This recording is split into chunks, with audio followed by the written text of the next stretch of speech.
آج جس موضوع پر گفتگو کرنے والے ہیں موضوع ہے ترقی پسند تحریک۔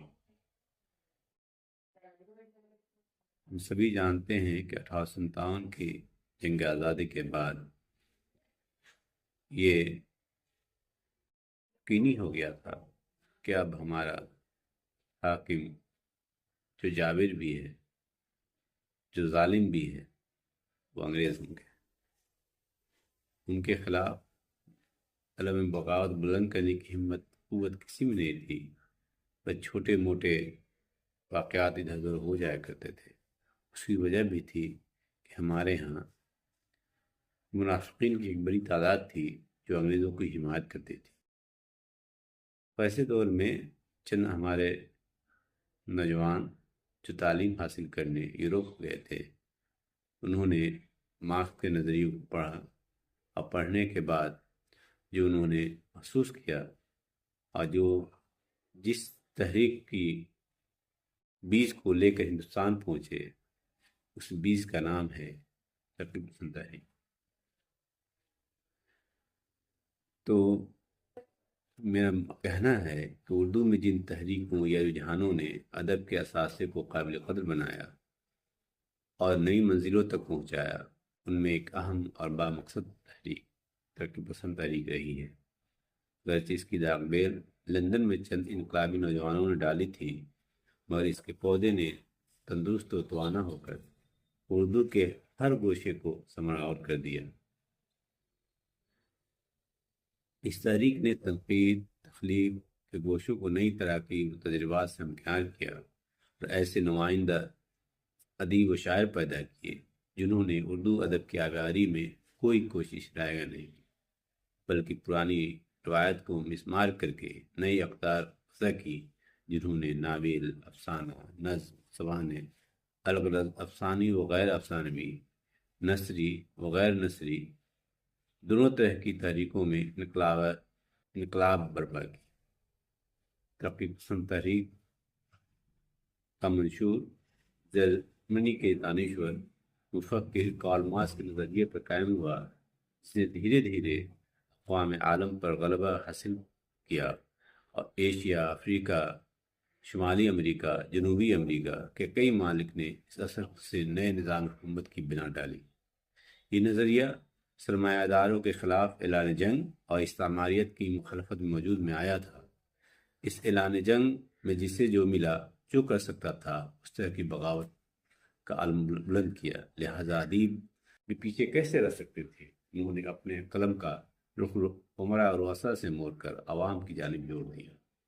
یہ بدلاؤ ناگہانی نہیں تھا، بلکہ اس کے لیے ماحول اور اس کے نمو کے ہونے کے اسباب وعلل موجود تھے۔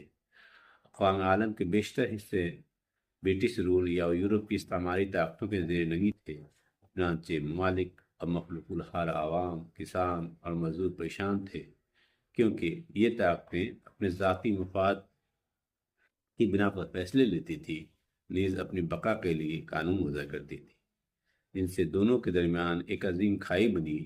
یہی وہ وجوہ ہیں جن کے سبب کارل مارکس اور اینگلز کی دوستی نے ایک ایسے نظریے کی بنیاد ڈالی جس نے نہ صرف یوروپ بلکہ پورے ایز کی نصف حصوں کو متاثر کیا۔ اس کا اثر ہندوستانی نوجوانوں پر ہوا جو اعلیٰ تعلیم کے لیے لندن میں مقیم تھے، جیسا کہ میں نے پہلے کہا تھا، جن میں سرزاد ظہیر، ملک راج آنند، ڈاکٹر جیوتی گھوش، پرمود سین گپتا، ڈاکٹر محمد دین تاثیر وغیرہ پیش ہیں۔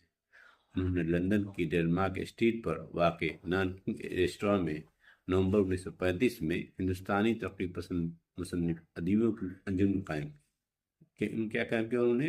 ہندوستانی ترقی پسند ادیبوں کی انجمن، انڈین پروگریسو رائٹرز ایسوسی ایشن بنائی۔ اس انجمن کا حیولہ جولائی 1935 کے پیرس میں ہونے والی بین الاقوامی مصنفین کی کانفرنس برائے تحفظ ثقافت، world Congress of writers for the defence of culture کے قیام کے ساتھ ہی تیار ہو گیا تھا۔ اسی کے زیر نظر یہ تنظیم قائم ہوئی، جس کا اعتراف سرزاد ظہیر نے یوں کیا ہے۔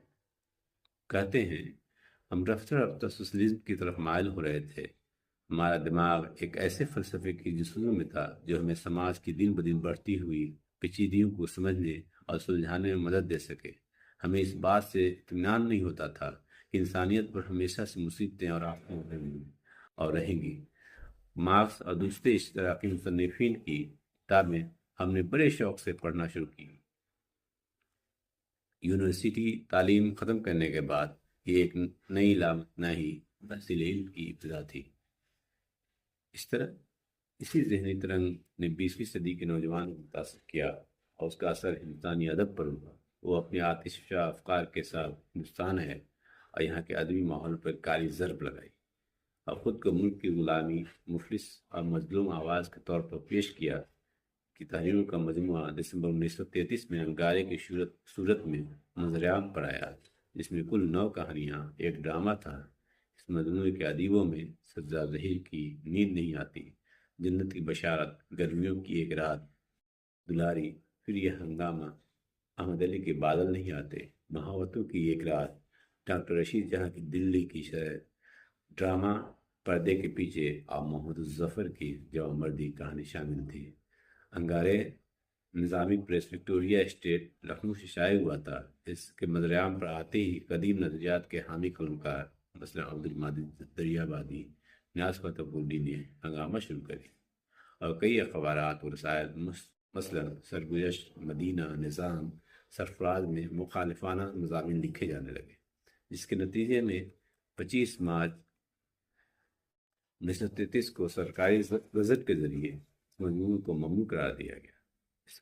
اس عہد میں صرف انگارے ہی انقلابی اور بغاوتی تیور لیے منظر عام پر نہیں آیا تھا، بلکہ غلامی کی زنجیروں کو توڑنے کے لیے اس وقت کے دیگر مصنفین مثلا منٹو نے پہلے افسانے مجموعے کا نام آتش پارے، احمد علی نے اپنے مجموعے کا نام شعلے، سہیل عظیم آبادی نے افسانوی مجموعے کا نام الاؤ رکھا تھا۔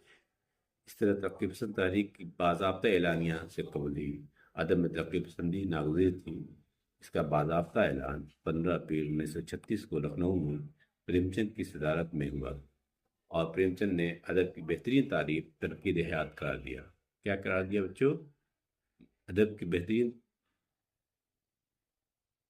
تعریف کیا؟ تنقید حیات، مطلب زندگی کی تنقید، زندگی کی اچھائی برائی کو پڑھنا، ٹھیک، اس کو سمجھنا، اس کے بارے میں لکھنا، اس کے بارے میں بیان کرنا، ٹھیک ہے، ادب کا حصہ ضروری لازمی حصہ بن گیا۔